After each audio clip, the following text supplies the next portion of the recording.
Merci Kabouya l'homme pour ça, merci Nabino Balandinho social du Congo, merci Nabino Obo sa biso confiance, Nabino Obo ko même un plus na ba idée ba proposition Nabino tikaiti choses ambano liboso ya kolanda émission Oboye tout le belamboka Congo, ils a espace Oboye océan de la presse congolaise, maman océan du Congo, Jeanne d'Arc, moi si na kata mibali azonga simate après sa biso bilenge ba résistant pour na ko sensibiliser, ko mobiliser, ko éveiller conscience ba kongomani o baza na kata distraction ya ngwana to sengi Nabino bo s'abonner massivement parce que bon mon qui ba chaîne biso ba zuper ba trophée ya 100 000 abonnés to linga keno tito comme en décembre océan du Congo pe ko mana 100 000 abonnés, pourquoi pas maman océan du Congo na bitumba nyonso banda ko bunda ba gaz ba nini ba lèvement ba torture azo appelé trophée wana. Alors beau s'abonner, beau liker, bah j'aime Nabino, et ça peut une façon où vous avez contribué pour que non Océan du Congo tika toujours chaîne number one na kati ya chaîne au boyebi ya résistance au peut Sabino information à temps réel. Alors ne boyebi tous na matanga maman Océan du Congo a kufela ki nekonae non seulement kufela ki mais tu le monde mutu aboma ki ba lever mutu ba ke ko boma na louf. Alors boyebi que tous na matanga pour présenter bah nos condoléances na biso na famille ya Lopika Mobimba particulièrement moi aussi du Congo a touché abattu bozo mona même que mission a forcé pour na kosala parce que ils ont le taux ils ont musala mais pas si ça na kati ya mutema ko bomba mutu na ba condition na ba kundi mutu oza na bande konae na saki bota régime ya Félix na ba bomaka chebea misuni na ba kuta on congélateur na ndako ya général wana ndenge moko ndeko ya mama Océan du Congo akufi. Alors on suppose que après libération mboka oyeboy chilombo na bato wana nyonso bo poser acte wana boye ba on justice au salema to présenter ba condoléances na biso une fois de plus na famille Lopinga Océan du Congo. Alors to sengi na bino bo s'abonner mama Océan du Congo azali na matanga et puis je crois que non tant on monte et puis les pas baninga biso ko sa fêtité tout ça partager douleur wana biso ba résistant nyonso. Alors ne boyebi je tiens aussi à féliciter Kouloutou Langai Alain Bolodzoa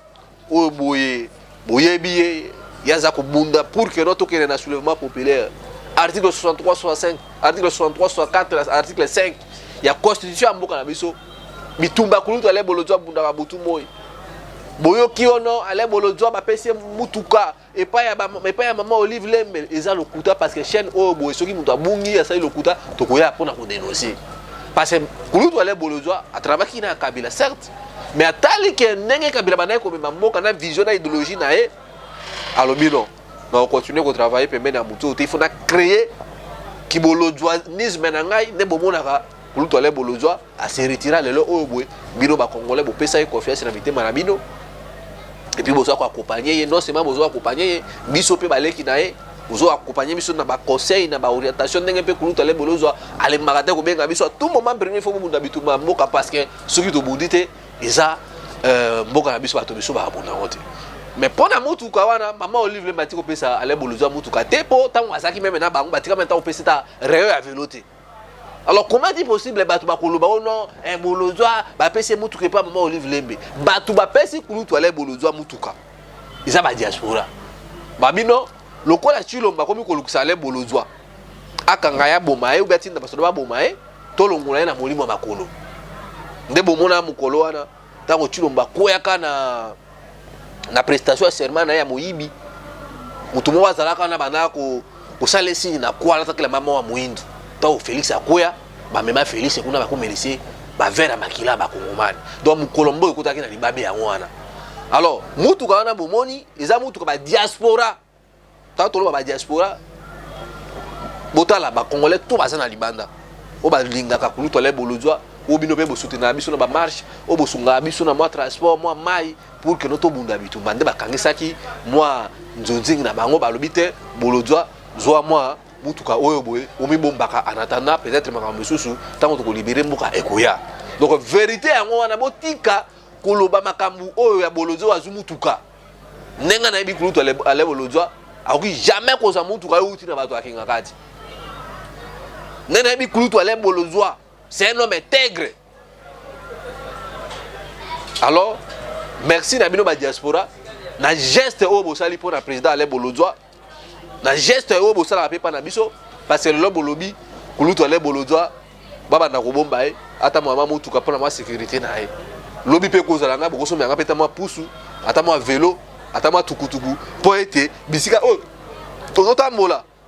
tozala sécuriser botala barate maman océan ndeko na ye wana komi victime abomie na ba condition nini pour vous dire combien régime oboye ya okipa régime ya chile jeru régime ba chekule régime ya sous le bois makamu o bazosala yango wana ezalaki juste éclairage pour na kolongola confusion ono bolozwa akosaka biso abundaka résistance ekoso bolozwa abundaka bitumba na ye ya solo parce que bomona quand même ba prise de position et puis mayele na ye na biso tant to sangisaka na ba maman au sein du Congo et pesa quelque chose parce que biso tokoki jamais kondima to kende na élection ne na bisaki mino awaboy ko kende na élection na mboka o eza na kati occupation eza na ngolo kola que non to yebi makambo to zo bunda te yango wana na bisaki bino bande kolanga je crois que besoin éclaircissement par rapport ya dans ba diaspora ba sali pa bolozo ale eza ba congolais mutu kanisi président ale et non maman Olive Lembe parce que maman Olive Lembe attention apesi mutu kana eza ba congolais to zo yango po mbongo ba yibi mbongo ba bomba ba kongomani mbongo ba détourner ba bomba onatra yango lelo o ba ko dondo kana ngo ekoso mais mutu wana kuluto ale bolozo atika okuta na maman Olive Lemete vérité en wana alors toko dans le sujet ya makambo oza kolekana kati ya Kisasa et puis makambo elekana est mboka na biso par rapport ya makambo oboyebi tolandi Daniel Safu alobi ba biloba loba na ye nenga misala koloba ndenge boyebi parce que ba Daniel Safu baza ba député obo ba tikala ko voter bango boete ba Daniel Safu bomona ka seri moko kuma parane pa Janine Mabunda et pas Janine Mabunda oui na moi mosi oyo ndeko ya Kabila oya muindu wana bo mama na ko moneza suna ni Jeannette Kabila de bomona ka à l'époque Daniel Safu il semblerait ngana tiongo na conditionnel parce que na il maté balobaka zaka na poison o boye biska zolango to yebate ube azolango na kinga kati ba ndako numele kusukela champagne to yebite ou bien azoki on va payer mon yebi biska zoka poison na nga tiongo na conditionnel parce que na belemate alors Daniel Safu ça biso ba révélation parce que bato na to ba komi ko jouer ba ping pong dans la minute au peuple congolais muke muka mo comprendre que non nani o bo biso ko pesa confiance to pesa confiance pas ba Bruno ba maman au du Congo ba Lumumba ba président Ale Bolozwa o mona donc génération wana peuple congolais ko mo comprendre que non ba nani bazo bunda bitumba solo alors Daniel Safu lobby Jamar Kabound parce que la zone na bato misusu baso défendre Jamar Kabound koso ngana bisa bino kino Jamar Kabound dans les jours à venir bo mona epa kobima arobani ni oh non mafuto na banako pakola Carola Cecilie ana kisa saison mona te e mona ka à Londres il faudra que ndeko lukango mutu na ngayo sa su bien trouver l'île ko sa bien tena que ndeko se faire soigner tango Jamar Kabound ko ndeko se faire soigner au na vanda mutamulai et puis bon mona ba comédien na chino moka ba mesena ko sala ba biloko na bango ba kozonga sur la scène politique parce que na minute o bonazo révéler bino François Beya nenga abimi wana ba ben oni ya katimini ya ko batama François Beya esili azonga sur na mboka ote donc François Beya ayebi ba secret na makambu o bonne Félix akoma na pouvoir na nde bazwa mboka ba pesa ngo ba Rwandais pa ai politique nambe donc François Beya nenga zawana akozonga ka lisusu te Félix abimisi François Beya pour que akende kufana na libana mboka Congo parce que muto ba biba asali coup d'état ye muto azalaki parmi ba commanditaire comment est-ce que bakanga bango na ba colonel na ba maman moko minene na bango na bango wana pourquoi bakuka ko libérer François Beya et bato wana misu bazana kati ya prison pour vous dire que Chilombo aza mutu oyo boye il faut to traquer ne papa on ringa na lobaki aujourd'hui tel que je vous parle ici Bunagana est sous occupation. Le là, besoin de silence radio. Je crois à d'ici le 15 septembre, ma député, bon, Kouta ba bilongi wana ba mboso ba nembalemba bon comment vous êtes ba député pour na bi comment vous songa robenga ba ngoti bazozonga awa boye le 15 tokotala soki bango ba kolobela mabunanga na ba solution ni bazui. Cela démontre que Tshisekedi nenga zawana a cédé déjà parti wana nyonso ya est ya mboka na biso. Yo na bisa bino ke no Chilombo azo contrôler kaka est ouest ya mboka na biso contrôle nyonso ya est esima mina mboka ba paya ba. Tozomona ba Didier Renders, ba Soros, ba mwana o ya Soros comme na Kimi ngai, mwana ya Bill Clinton. Donc ozomona ke no batu wana ba créer zone wana pour que no Félix Le quoi la ébi que sous ça pouvait aller où na est, na côté à Kenya, côté à Burundi koso, azo contrôler ka côté à ouest. Pouvoir à Félix et sous ka côté oyobo. Alors biso tiko tozo bengi sabino ba kongomani. Mboka zo kende boto so mona yango. Félicitations à nous na ba maman nyonso a poto, maman Célestine tinanga ba image moko samedi je crois, ben vendredi bazaki na activité monene à Paris. Félicitations à bino ba diaspora, ba congolaise na ba congolaise ba maman na ngai, bo maki belé et puis ezaki ya ba congolais kaka te, mais ezaki ba africain nyonso. La soka kuna bazo la Félix bazo il faut Félix akima parce que Félix a commis danger permanent pour na ba africain nyonso. Félicitations à bino ba diaspora, mais bon moi nous que bino ba diaspora ya poto. Bo bimaki wana ebele, na bi ke nyonso bo bimaki na Paris wana. Bo vana na Paris te. Ba misusu ndeto so wakili na bande ko misusu, ba misusu ba utaki Luxembourg, ba misusu ba utaki Ukraine, ba misusu ba utaki ba Turquie, ba misusu ba utaki Belgique, Suisse, boyaki wana ebele. Bo so ngana lingi na mitu na boy. Tinde bozaki wana ebele bino bande ko nga ba congolais ba mama na nga diaspora. Boyaki na ba transport, moi sensibilisation, vie na bino na poto na biso na Congo est différent. Yango ba mona nga mais soit tant to ba notre zone activité to bima. Boyebi transport, il faut se déplacer batou, to bimebele, yango mona to senga ka pui na bino ba mama. Après na bino ba papa pour soutenir biso mais na féliciter bino ba maman Célestine et puis na activité wana nde bosala ki yango pona ko senga départ ya Chilombo comme très jida ba africain nyonso. Alors biso siko totali François Abeyake inde na banda ekolobisa bino a Daniel Safo yebisi biso ke no jamais Kabunu mundele wana boso mona wana za na prison makala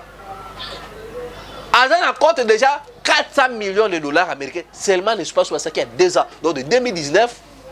en 2021, Jean-Marc Kaboul a compte bancaire compte bancaire 400 millions de dollars. Seulement de 2019 à 2021. 2 ans seulement. Mundele wana Jean-Marc Kaboul a zumbongo wana wapi. Parce que tant que tu as dit Mundele est limité, il y a qui ngabua, alors bimbongo et bimaka na ba paradis fiscaux, bon interpella qui est que Alex Biska mongo bimaka. Mais ce que Daniel Safou alobi que l'homme on a compte bancaire ya Jean-Marc Kaboul a 400 millions de dollars tandis que na est batozo continue au kufa tandis que basoda na biso baza mal payé mais n'est-ce il y a 2 ans tout déjà compris ici 400 millions ça côté ba gisement minier ba carré minier baza na ngo ba botola batu na ba kopo baza na ngo na ba chinois koso na ba kopo ba minduki. Moi je souhaiterais aussi que ba benga pe Daniel Saf ba auditionner a ebisa biso comment est-ce que mécanisme ni o esali ke ya ba compte bancaire à Jean-Marc Kaboul. Les Congolais font tout sur la tout le monde musique. Dans la dimension de jouissance. Dans le cas de Jean-Marc Kaboul, nous avons croire na été. Jean-Marc Kaboul nous a comédie Félix Bazosala, yena ibani. Alors, nazo kende na ba idée na pour na sabino dimension Chilombo, asa danger pour na ba africain et puis pour na ba congolais. Bon que Félix a bengisa ba mukunda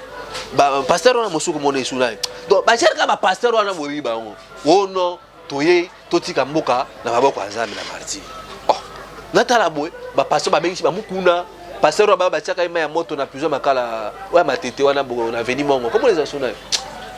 ba denile si na pasteur azaka na banalungu kuna za président assemblée nationale provinciale wono totika mboka na maboko azambi. Si les gens boto ko ba ngo ezakali sumana ba tona bakanda ko céder mboka maboko azabolo. Alors ba congolais to ba ko Félix il faut to tele ma poto benga na Félix. Surtout ça il a monté pour pesa nga raison parce que aujourd'hui parti est ya mboka na biso ezali sur la contrôle ba congomanité. Félix azo contrôler ka côté à Kasai ba de connait wana ou ba himbela ka ebutu moye ko so bon na ebité. Yango so bozo mo na place ngana za ko mituna et comme na doute. Je crois les 15 tous en activité. Ceux qui sont au maman aussi na bande Kolumumba. Moi je suis contre. Et puis na okende kokuta na nazo tozo sengo dia biso tuna ba maman aussi. Ceux qui m'a matanga ici na ba Lumumba. Tozo kuta na ambassadeur mais c'est Takumakov. Ozo ya biso. Parce que le fait que ceux qui bino ne mutu ozo faciliter que ministre de la défense est un sujet rwandais. Bino bo permettre bangwa kena ko somba minduki na Russie bo la coopération militaire na batuwana ndena lobaki on émission passé que non ces gens là sont baso mindu qui wana que bondimi ko coopérer na bango c'est que bino baris bo trahir lito biso na bino coopération zo na to sana biso na bino parce que biso to za ba privilégié na bino to pas coopérer na bino de fait que biso to ya quitter que non régime antisséquel du haut be côté occupation bino bo coopérer na bango et puis plus grave un ministre de la défense congolais rwandais beau-frère Tshisekedi kosa na bango coopération ils ont lutte wana to bandela lutte na zéro. Cher Congolais bisikano so bozali Bruno Mimenga muto so bango na ko dimelo ko wana te biso to lingi te que non ministre on a défense oza na kati ya gouvernement Tshisekedi ya Rwandais bino na bango bo coopérer ceux qui wana bo coopérer alors to éviter coopération de ngezuka mais souci na biso zali Russie to coopérer na biso bilenge pour que notre soit changement tant peuple a se soulever to coopérer na bino siko boy d'une manière normale parce que to libérer mboka mais de fait que ceux qui bino boko ndima mutu wana Rwanda wana bato tu bayebi bo pesa ba minduki po bazo minduki wana baka na koteka onde to bonaka Mr Ngofo alors na koteka ba rebelle minduki wana ko bomba ba congolais alors moi je trouve ça que non c'est un danger permanent ceux qui biso ba congolais to donner sur le Rwanda. Donc le pays sera libéré, nous allons coopérer avec des Russes, ceux qui est régime Tshisekedi to benga na yango. Congolais nous sommes allés tellement les 15 rentrée parlementaire aux les 15 et puis tous autres télémena pour que non ambassadeur rwandais beau-frère Tshisekedi azonga na boka bango puis kokata relation. Na zonga na makambo ya Sadek. Makambo na zolo ba oyo na uzungo musika. Mais ce que ça manuel liboso ko landa biso to lo belamboka Congo. S'abonner dans l'océan du Congo et puis vous soutenir biso na bitumba na activité de préparer dans les jours à venir. Bon moni Tshilombo wa Tshisekedi wa Kanambe le Rwandais, beau frère Paul Kagame. Cousin Tshilombo, cousin Kagame, cousin Yoweri Museveni. Bon, Tshilombo le traite de l'Afrique. Parce qu'aujourd'hui avoir un président comme Tshisekedi en Afrique, c'est l'humiliation pour toute la communauté africaine. Bon qui panafricaniste on a malien. Alors les Congolais doivent faire très attention. C'est ridicule, c'est honteux même à Colombie comme Tshisekedi. Lelo oyo boye Félix a commis bisika tout kutambolaka. Rwanda azo agressé biso, gouvernini, tuerie moko barbare lâche. Oh. Na fandi na talinga mais papa munene o peza owe. Kaba vesta kitoko na ba mokase. A commis ka bisika tout, akena nganda taba. Rwanda zo boma biso. Mais rôle na yo siko ezanini. Na pese exemple pour comprendre. Et ça comme monsieur Bali moi si. Au pesi mbongo ko so. Mais oza est capable ya ko bot sa motion wana be ko sente motion wana. O ko be ko kanga motion nga zo botate. Motion bakamo Félix azosala yango wana. Donc quelque part c'est que mobile wana za impuissant parce que yo muto za normal, moi sinon o ko bot se banate o komi bisika tu ba massa na ona banganda ba ni o biso tozo mona pas Félix za bongo. Rwanda azo agresser yo. Yo siko zuka musala ko ganga. O linguiste que non Nessa nini siko que non, nessa débarrasser na batu oyo bo. Yango na bomoni. Sur le plan à fond, c'était une réussite parce que le président wana bayaki na Sadek. Mais bon dans la siko, ba président na bayaki mbatro batu bazaki na mission na bango na zo révéler bino andenge cette histoire les comme biso na ba suso na zu yango na information. Po ba congolais boy ba que non, tout ça wana pour na bino ba information réelle. À l'époque ce que vous se rappelez, tant Kabila oyo akosa ba Rwandais oya azamutu bon azamunene papa ya Kabila politique kanambe tango ayena ba Rwandais a se rebriefer a comprendre que non bato balinga boto la biso mabele abeleli alobi communauté à Sadek je suis agressé le pays est occupé bon mona na 1998 Namibia tinda ba Soudan na Sud-Afrique Angola baya intervention ba intervenant de bomona makamana. Mais aujourd'hui si bozo mona communauté wana a Sadek Afrique australe et consort bazo boya ko seconde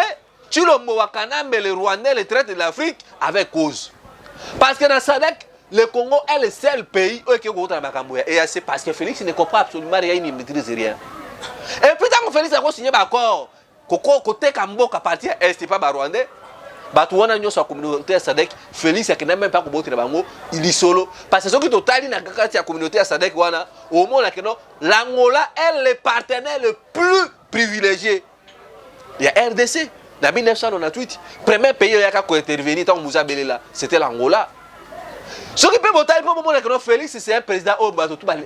bazo qui la considération tu sur le plan qualité nde ba président na nyonso bayaki ya biso azaki mutu asuka bota la parole di Makeno Félix bazo na considération même pas baninga na été mais ta ba moka ba les soto bomona ka tangu Kagame première oyo ba taliban ba Tshisekedi to bo ba fatiga oh non to soka Kabila nini boye bomona ka intervention liboso yaka ezaka en 2020 je crois o ba kenda ko non tuzi ba avion angolais et ko luka Kabila tina sema belé Kabila ba abata mi wapi po bomona ke ngana loba yango ke no soki ezana bateau ke Félix vraiment so azaki mutu azala na makila ba Rwanda te mutu Félix ngaka manene ya Angola parce que à même situation de ba problème angolais ba ka soutenir biso. Et puis na kati ya médiation moko salemaki awa bo Rwanda na Angola ifo Rwanda na Congo ifo bakutana mutu asaki intervention na intermédiaire ezaki président Lorenzo tilo bazui délégation na ena ba chekule ba master na Bolimbis ba na Rwanda ba ki so se retrouver kuna boy oh ba kokuta kaka président Lorenzo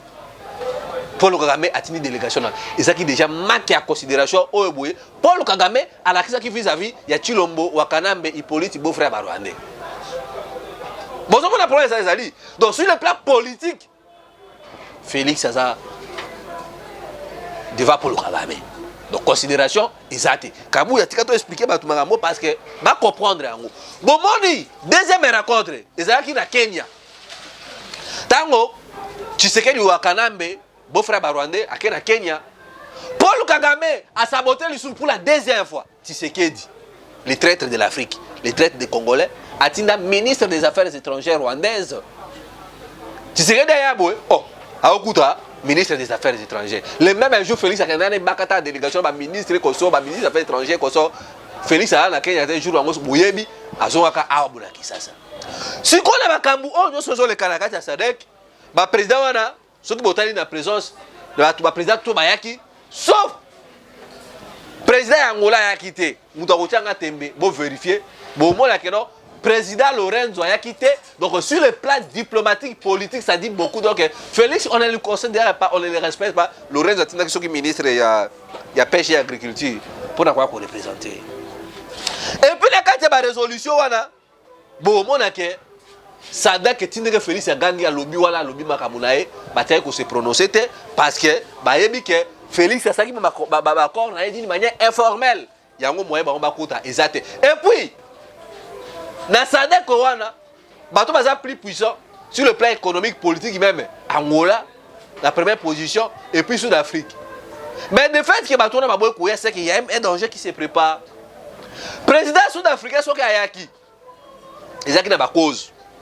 MONUSCO mutu aza représenté na kati ya Congo awe baza miki ça ba sud-africain yango mission oyo boye pour nani président Ramaphosa yaki pour na ko consolider ba relation parce que ba mona ki biso ba biro memanga to bima pour na ko départ ya MONUSCO donc na Congo abo baza représenté baza première position za Sud-Afrique et puis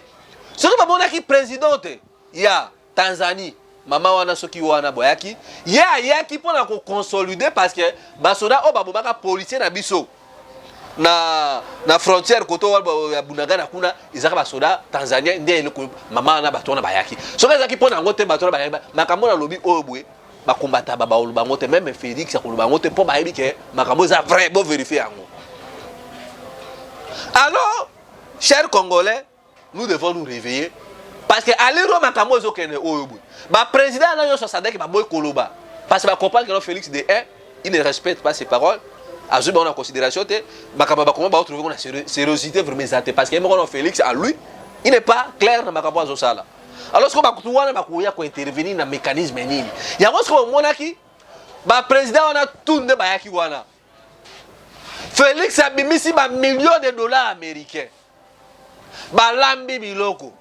balambi na bambwa balambi na bamayebu ba chibelebele matamba donc balambi donc fait vraiment ko siko ngala lobi ngona contexte no ndenge biso africain mais ba bife salema ki wana ba président na tinde ba sisi makambo wana ba tikala ki kolia biloko wana te tala dimension mongo réalité bi bon vérifier makambo ba président bino ba mesu kwatango ni de siribo ba su café pour na bango poa bazongi mais bota siko que non Lorenzo akosaka 45 minutes en Angola bato bakenda Angola ba maman aussi après ko zo avion Luanda ko ya Kinshasa ko ça même 40 minutes ou 45 minutes Donc Lorenzo il n'a pas considéré Félix. Il y a un besoin de siko que non makambu obo ba lobby bino ba brino il faut sensibiliser ba congolais. Bon bima bo tia Félix pression parce que ce qui botiki Congo kabwani déjà nezawara. Félix c'est incapable. Aza na force moko ta ko récupérer Bunagana ndenge tia zawara. C'est loko ko sauver biso. Isa peuple congolais nde bozo mona lobby ah bo les 15 ba déshonorable wana ba mboso ba Molière ba misusu ba zozonga. Alors ils ont dit il faut que bien battre. Et puis pour moi que makambu oboza buzoba ils ont assuré Félix a lobby que je suis agressé par les Rwandais par on tue par terme moi français mon ani ngalo ba mingi wana boye je vais me sacrer bon ba français na ba ngwa ba ndako na biso to ba français tanga ba collège que akokufa pona Congo. Mais comment est-ce que yo au monde mutu azo boma batu na yo azo violer maman na yo ovani si mutu wana ndako ezoka monsieur ozu mutu mona ndaku master obeto vana pa na mais moi master na wana alinga mona na a senta ya botisa e mais yo komikaka botala mutu wana mais on ne comprend absolument rien yo lobi ke Rwanda zo boma biso soki Félix azaki sérieux na ye moko nanu à lui ayaki abenga na ambassadeur ya Rwanda mbala moko. Mais pour vous demander que Félix est incapable devant Paul Kagame il ne fera absolument rien. Ambassadeur rwandais asa awana kisasa azole ba biftec ba ona Félix bakendaki ambassadeur wana na roba akendaki na mariage mwana Chilombo Fani oya so ya mangaya ambassadeur rwandais salaki wana. Alors kotobo yozona ba ambassadeur rwandais kotobo ozofunda bango ba quelque pesa contradictoire bozo mona place Félix azole ka oflier biso yango wana bozo mona bazo créer ka ba épisode wana et koso o élection ba congolais diaspora ba voter est-ce que ba congolais diaspora ba voter est-ce que ba congolais diaspora ba sanga mbongo alipa ba sanga transport ba lia ka bien ba congolais diaspora pour moi na raison que non biso to za pe malamu to se débarrasser na batu obo to zo ba kambi obo ba koya pona ko servir mboka eno ko yiba ndenge Félix aso continuer ko yiba mbongo à l'état pona kati ba bife ba lamba ko y a des millions de dollars baby ba président na balinga ko lia biloko wana te. Chers Congolais, nous devons nous réveiller. Yango bomoni makambu o to yebisi bino que non Félix c'est le diable permanent ya ba Congomani parce que acte zo le kanalelo. Pourquoi ko benga na ambassadeur rwandais te? Lelo o basanja stratégie ambassadeur rwandais kuma ko siéger na bureau na hôtel du fleuve. Balongola drapeau na bango esika bazalaki pona ko fuluye biso mais koto bo Félix na munoa Rwanda ko so. Lelo o bomoni ba to wana bazumi Bunagana. Ba Burundi ba Bunagana bituma ya kisangani 6 jours na ba Rwanda ba Uganda. Mais tine ba to wana ba ye. Tangu ba yaka soto biso to sa historique ya ba to ndenge ba yaka. Ba to ba Belge bozomo na ba ba sa ba to mabe. Ba to na to ba yaka ba réfugiés. À l'époque, depuis Kala. Mais les Congolais n'étaient pas éveillés. On était dans les distractions. Toujours continuer dans les distractions. Nous devons nous réveiller. Il est temps que tout bengana Félix. Il est temps que le peuple congolais, Makambo Nabisi Bino Obo, soit au sérieux. Parce que ceux qui Bino Bozo croient, Nenga Félix a zone Tambulaka au nord Rwanda, solution pour Utana Sadek, Batona Kukuta Te passe par comprendre que non, Félix n'est pas clair à lui-même. Yango Tozo Senganabino, les 15. Le quoi déshonorable bazonga musana bango biso to kobima tozo tambola pour la kolobana de 1 Assemblée nationale il faut se prononcer par rapport il y a bato na bakoti est-ce que ezaki avale le peuple congolais parce que bande comment bazana goma bien ba sa activité lelo mais moi ba moyen financier logistique ne pertibaki bango ne salaki ke bayate mais bazo projecter action semaine kaka otuzali alors bino kuna bocha pression na est bino na ouest bocha pression biso pe na kisa to bonga déjà tozo kangisa moi moyen to kuzana ngo tozo continuer lutte au bout il y a kosenga départ inclusif ya Monisco et puis koloba non à force régionale ba Burundi ba Uganda ba na boka na biso et puis de 3 toza na Assemblée nationale pour la koloba ambassadeur Vesa Karega Félix a dénoncé à lobby à Mukili et qui est alors on ne peut plus voir l'ambassadeur rwandais dans Mboka Biso. Ce qui que Egosa le matin là vous allez voir bande konanga diaspora boba a déjà préparé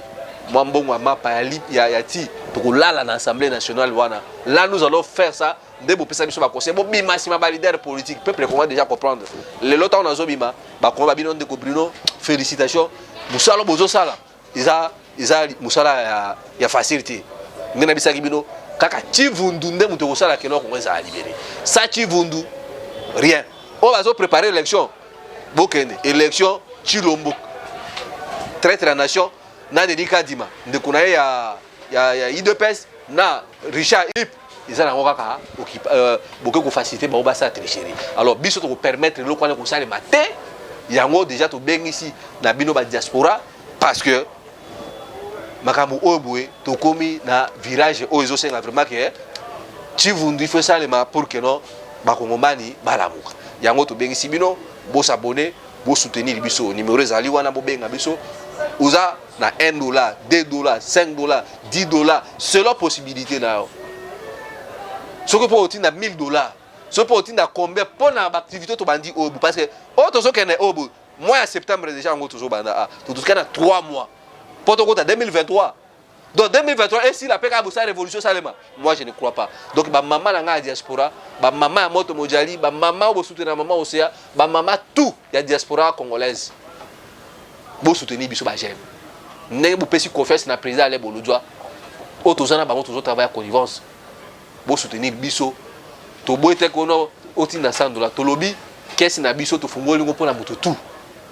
$1 nabi ki bande ko ça na poto ko na mo $10 non $10 na soti nyango $5 na soti nyango soki boza déjà 100 personnes botindi $5 to kangisa déjà 500 to kangisa déjà $500 au lieu to na ndeko tinda yo tinda bono soki to tie $5 $10 to za 1000 personnes bo mona que non to ko sala activité to ko bimisa même plus de 3000 personnes to soma basaki na biso ba semoule to ko soma basaki na biso aloso to luki ba mama balambela biso be biso to za na front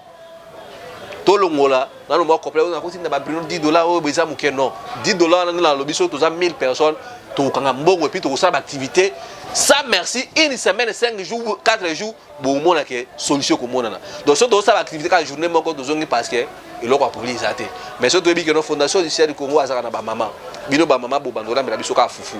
moi c'est moula biso ça moi poto na tongo to meli